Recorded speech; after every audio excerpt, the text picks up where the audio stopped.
नमस्कार विद्यार्थी मित्रों, कक्षा 10 हिंदी का चौथा यूनिट एक प्रश्न 4 उत्तर के तीसरे भाग में आपका हार्दिक स्वागत है। मित्रों, हम कुछ चिंतन कर रहे हैं। लेखक के साथ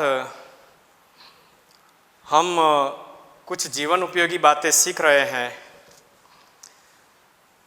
एक बड़ा प्रश्न लेखक को सताया जा रहा है कि हमारा देश उन्नति क्यों नहीं कर रहा, और उसके उपलक्ष्य में 3 व्यक्तियों से हम उत्तर प्राप्त कर चुके।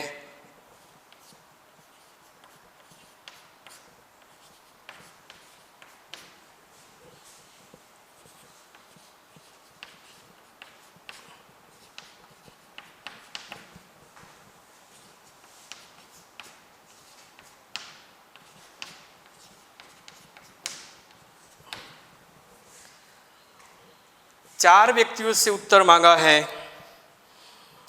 3 लोगों ने जो उत्तर दिए हैं इसके बारे में तो हम आगे पढ़ें। पहले ने बताया कि तुम लोग अपने कार्य में गर्व नहीं लेते। दूसरे ने बताया कि तुम लोग अपने काम की जिम्मेदारी नहीं समझते। तीसरा व्यक्ति एक स्त्री था और उन्होंने बताया कि तुम लोग बड़े आलसी हो। अब लेखक चौथे व्यक्ति को हमारे सामने उपस्थित करते हैं, और चौथा व्यक्ति है एक बड़ी वृद्धा स्त्री।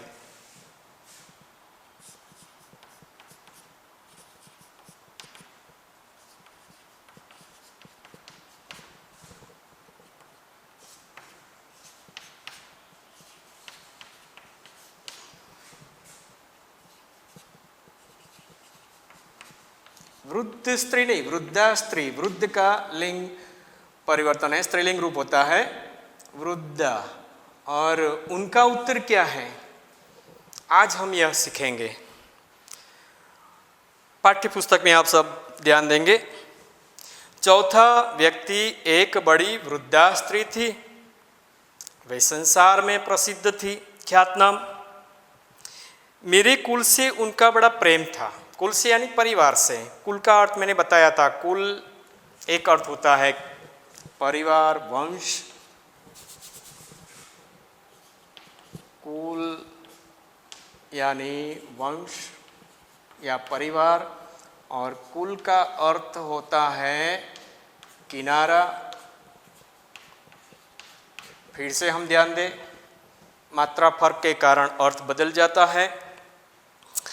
मेरे कुल से उनका बड़ा प्रेम था, मेरी पितामही तुल्य थी। पितामही, पिता की माता।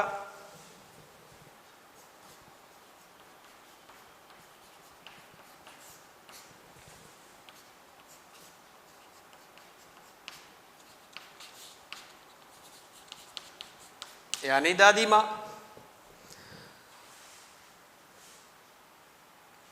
बड़ा आदर सम्मान रखते थे लेखक उनसे। पितामही तुल्य थी। उनको भी मैंने तंग किया। तंग करने का अर्थ यहाँ पर हैरान परेशान करने की बात नहीं है। तंग किया यानी इस प्रश्न का उत्तर देने के लिए बाध्य किया। बताइए, आप इतने सालों से, यानी कितने, आपने तो अपने 40 वर्ष हमारे देश की विविध सेवाओं में लगा दिए हैं। कब से रह रही हैं? 40 सालों से भारत में रही हुई हैं, बसी हुई हैं, और अलग अलग क्षेत्रों में काम किया, तरह तरह के क्षेत्रों में काम किया है। अर्थात गहरा अनुभव भी प्राप्त कर चुकी है भारत के बारे में, और इसलिए शायद वह सही उत्तर दे पाएगी। तो चौथी व्यक्ति बड़ी वृद्धा स्त्री, उनसे ये प्रश्न पूछा गया, अब क्या कहेगी? आपको बतलाना ही होगा कि हमारा क्या दोष है जिससे हमारी उन्नति नहीं होती। लेखक ने प्रश्न किया उनसे। थोड़े में उनका उत्तर था, तुम लोगों में उदारता नहीं है। चौथी व्यक्ति, एक बड़ी वृद्धा स्त्री, और लेखक के प्रश्न के संदर्भ में उन्होंने जो उत्तर दिया है बड़ा सोचनीय है। क्या उत्तर दिया? तुम लोगों में उदारता नहीं।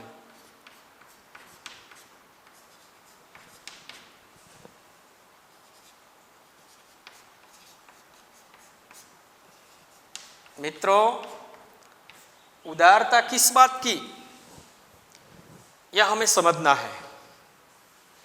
क्या किसी को रुपये पैसे नहीं देते तो इस प्रकार की उदारता नहीं है? नहीं, यहाँ स्पष्टता करेगी वह। विस्तार से उदाहरण दे देकर उन्होंने बतलाया कि भारत में लोग दूसरों को आगे नहीं बढ़ाते। सबसे बड़ी कमी यहाँ पर बताई वृद्धा स्त्री ने लेखक के प्रश्न के संदर्भ में। भारतीय लोग उदार नहीं हैं। तो उदार नहीं है मतलब भारत के लोग ऐसे हैं जो खुद ही आगे बढ़ना चाहते हैं लेकिन दूसरों को आगे बढ़ने नहीं देते। यही अनुदारता यानी ऐसा कृपण भाव प्रत्येक भारतीय में देखा होगा शायद उन्होंने। स्वयं को ही आगे रहना चाहते हैं, खुद आगे रहना चाहता है, व्यक्ति खुद आगे रहना चाहता है और कोई आगे बढ़े वह उसे पसंद नहीं है।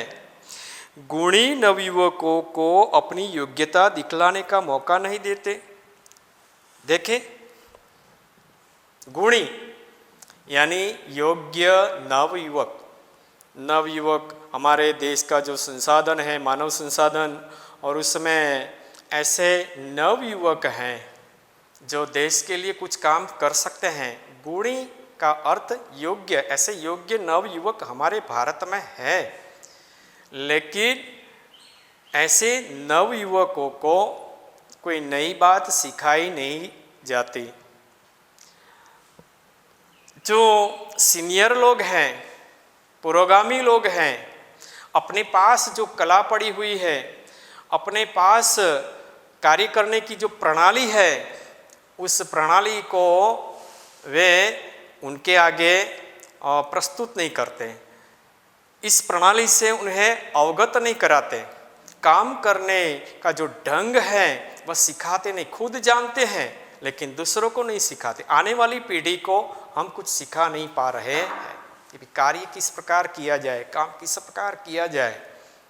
कोई भी किसी भी प्रकार की जानकारी हो, बराबर ऐसे इस प्रकार, या वैज्ञानिक है तो वैज्ञानिक आविष्कारों के बारे में नवयुवक जो वैज्ञानिक हैं उनको नहीं बताएंगे तो वे कुछ सीख नहीं पाएंगे।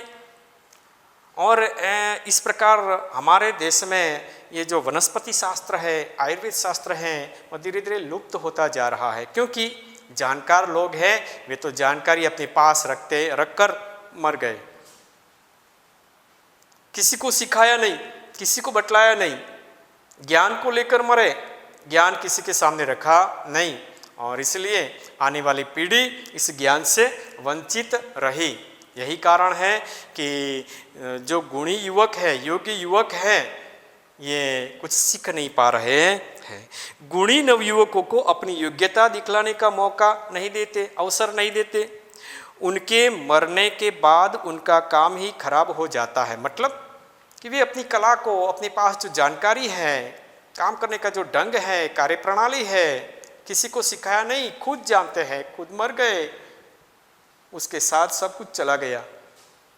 और इसका अभाव हमारे देश को ही भुगतना पड़ता है। वास्तव में वृद्धा की बातें ठीक थी, स्वीकारना पड़ेगा, सही बात कही है। अगर कोई विदेशी व्यक्ति हमारे देश में आकर ऐसी बात करता है हमारे देश के बारे में तो शायद गलत, हमें बुरा भी लग सकता है, लेकिन इस समय बुरा लगने की कोई बात नहीं है। सही कहा है और सत्य का स्वीकार हमें करना होगा, ये तो सही बात है। अंत तक पिता पुत्र को घर का काम नहीं बतलाता। कितने ही कुटुंब इसके कारण नष्ट हो गए। बड़े बड़े गुणी अपनी विद्या साथ लेकर मर गए, और इस कारण कितने ही वैज्ञानिक आविष्कार औषधियाँ आदि लुप्त हो गई। लुप्त हो गई यानी अदृश्य हो गई। वैज्ञानिक आविष्कार, आविष्कार का मतलब क्या होगा? खोज।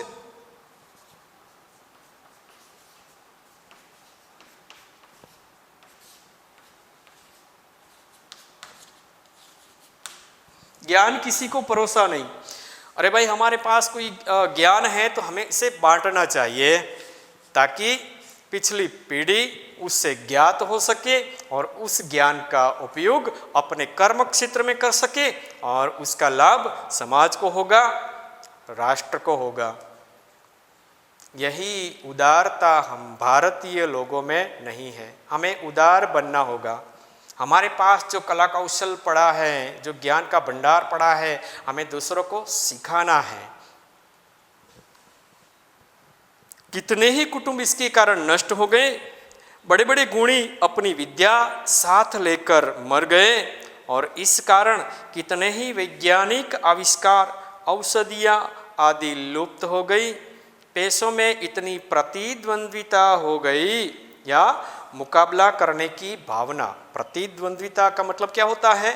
मुकाबला करने की भावना बढ़ी है और इस हरीफाई के कारण हमारे पास जो कुछ है हम दूसरों को नहीं सिखाते। क्यों नहीं सिखाते?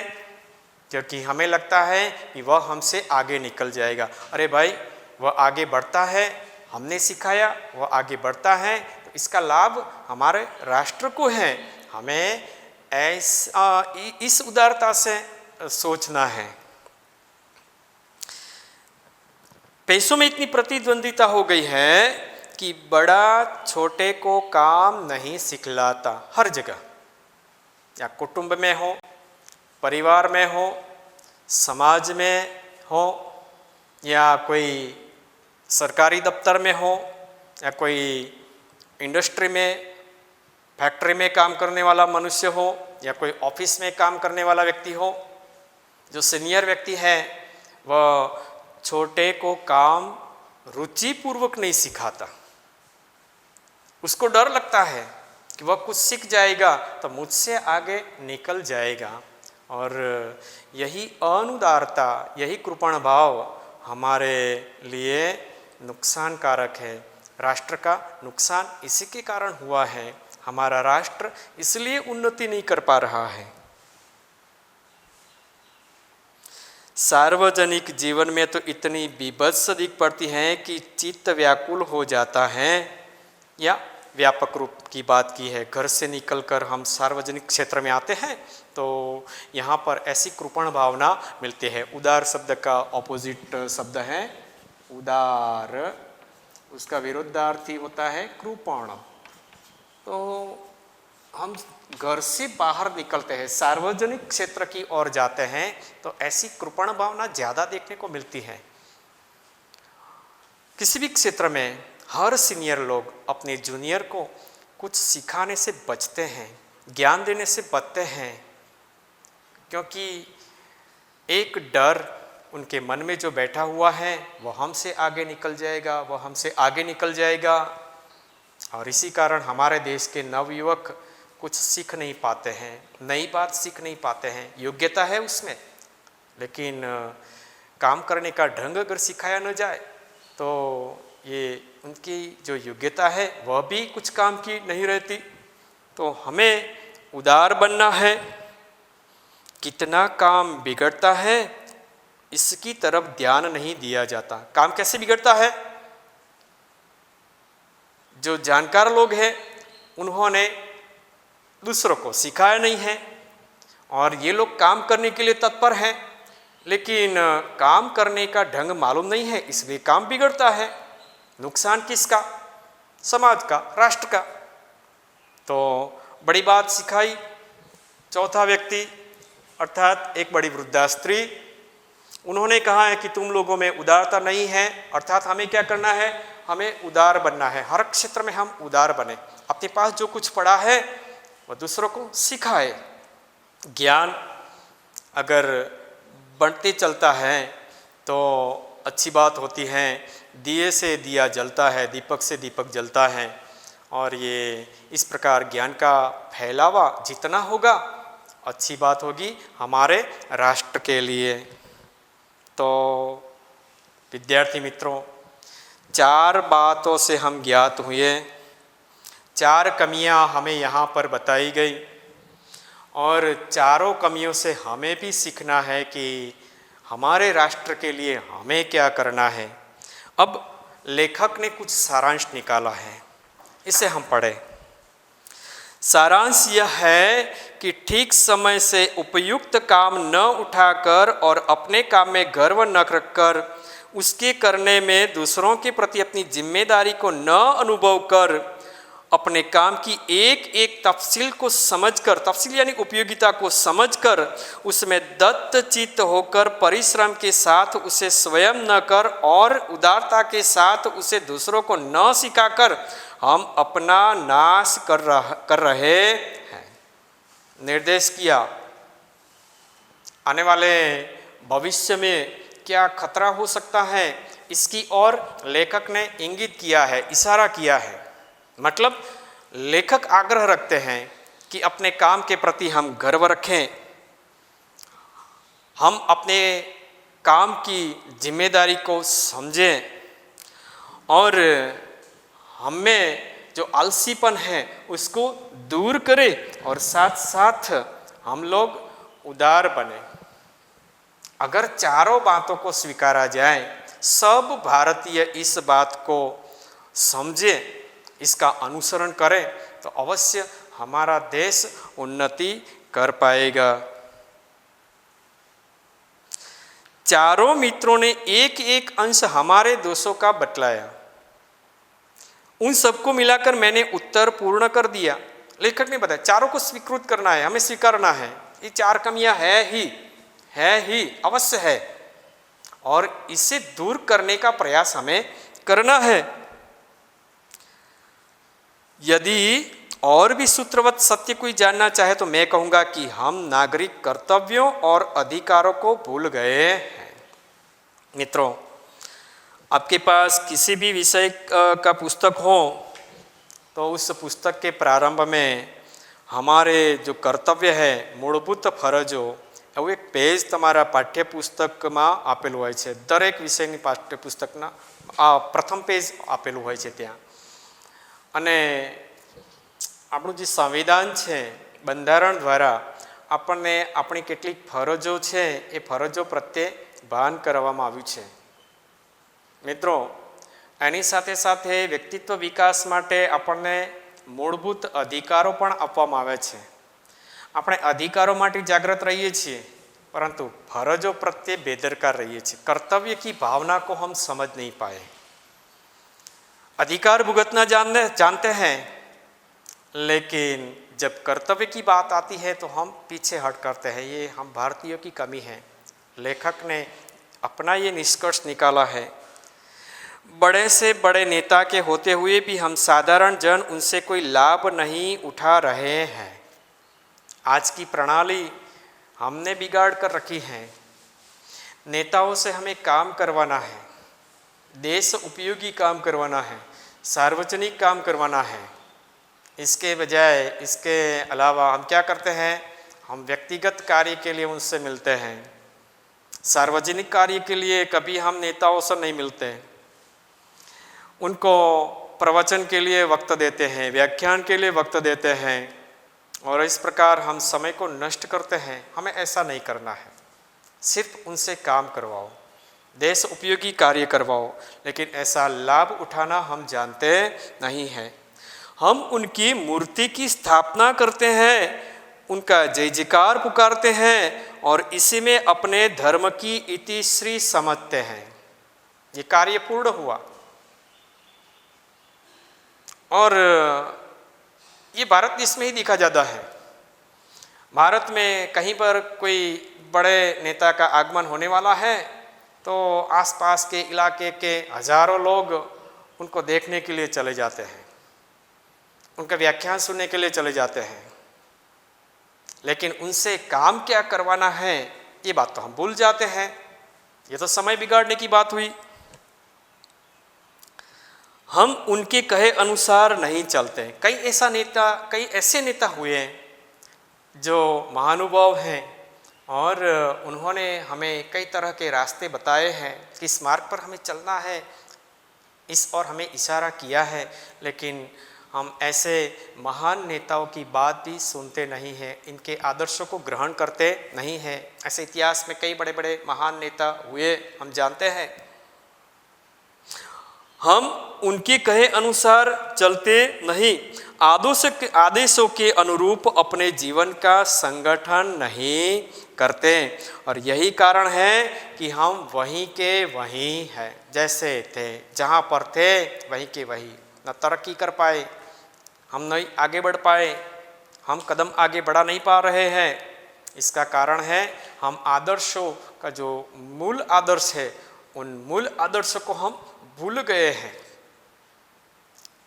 किसी की सही बात को हम स्वीकृत नहीं कर पाते हैं, और यही कारण है कि हम वही के वही हैं। हम वही के वही हैं अर्थात हमारा भारत देश वही के वही है। उन्नति कहीं भी नहीं दिखाई दे रही है। जो कुछ भी दिख रहा है खोखलापन है। भारत ऐसा देश, महान मनीषियों का देश और ऐसे विद्वजनों का देश होने के बावजूद भी ऐसी अवदशा देखकर लेखक को दुख हो रहा है, खेद हो रहा है। हम उनके कहे अनुसार नहीं चलते, आदेश के अनुसार अपने जीवन का संगठन नहीं करते। यही कारण है कि हम वहीं के वहीं हैं। संसार वेग से चला जा रहा है, हम तटस्थ हैं। संसार चला जा रहा है, वक्त बहता है, लेकिन हम कहाँ रहे? वहीं के वहीं। न कोई विकास किया, न कोई प्रगति की, तटस्थ बनकर वहीं पर खड़े रहे। सामने सब कुछ है, सब कुछ यानी सुविधाएं हैं। कुछ प्राप्त करने के लिए कई तकें हमें प्राप्त होती हैं, लेकिन हम आगे बढ़ना ही नहीं चाहते, और इसके पीछे हमारा आलसीपन भी जिम्मेदार है।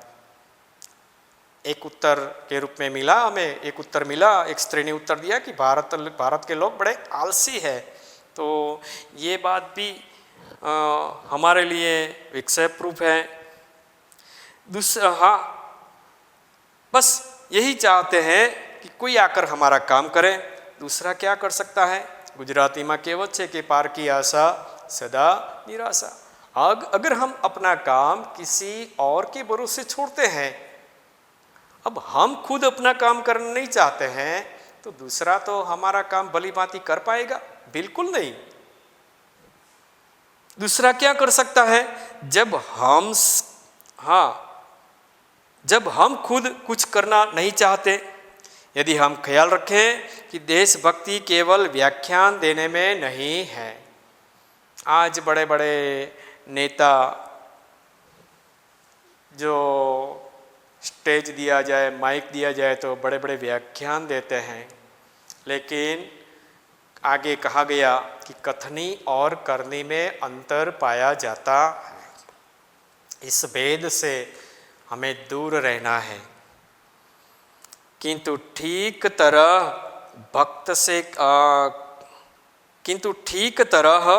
भक्त से कम नहीं है, और बहुत से बड़े लोग हैं जो इस नाम से प्रसिद्ध किए गए हैं।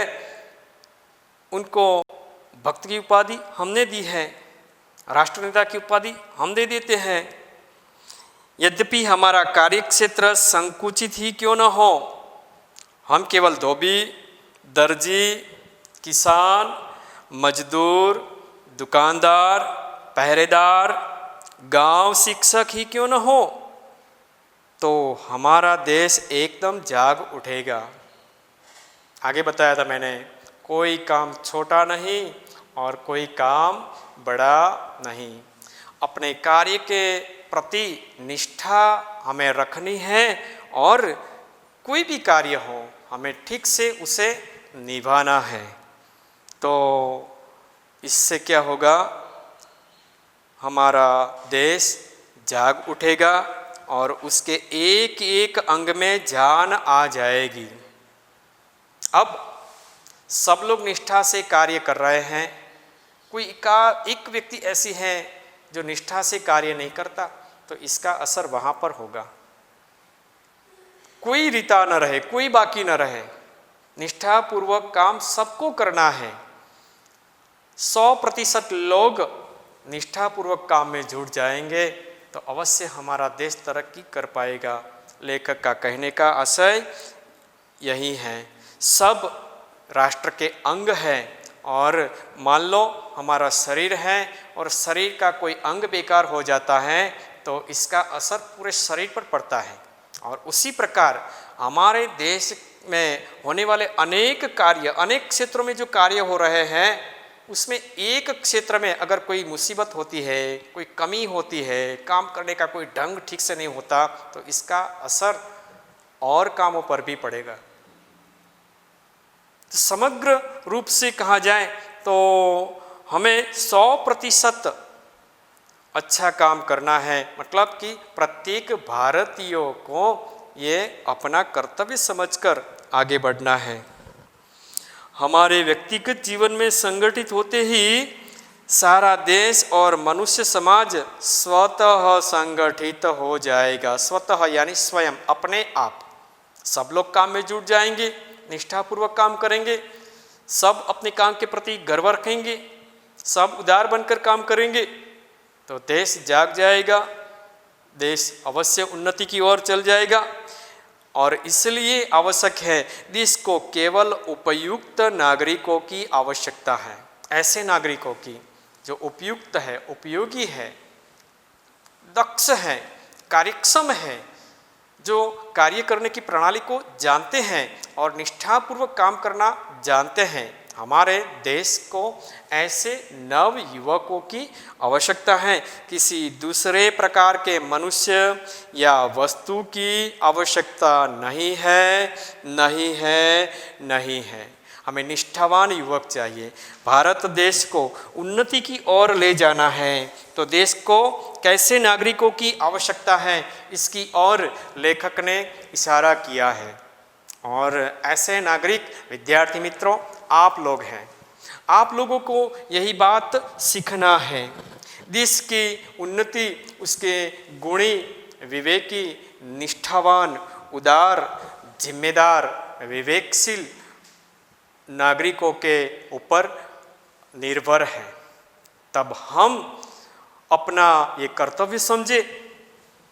आने वाले दिनों में आप लोग इस कार्य क्षेत्र में जुड़ने वाला है तो आप लेखक के बताए हुए रास्ते पर चलें। कथनी और करने में कोई अंतर न रखें, कोई भेद न रखें। हम जो बोलते हैं वही करें। श्रम का महत्व हम समझेंगे, परिश्रमी हम बनेंगे और देश को ऐसे अथक परिश्रम करने वाले नागरिक मिलेंगे, ऐसे युवक मिलेंगे तो हमारा देश अवश्य तरक्की करेगा, इसमें कोई संशय नहीं है। तो विद्यार्थी मित्रों, इस पाठ का अध्ययन हमने किया और आप खुशनसीब हैं कि यह इकाई आपको पढ़ने के लिए मिली है ताकि आप लोग भी आने वाले समय में देश के सहयोगी नागरिक बनने वाले हैं। तो आप निष्ठावान बने, उदार बने, कर्तव्यनिष्ठ बने और परिश्रम का महत्व समझेंगे। तो ऐसी आशा आपसे रखता हूँ। अस्तु।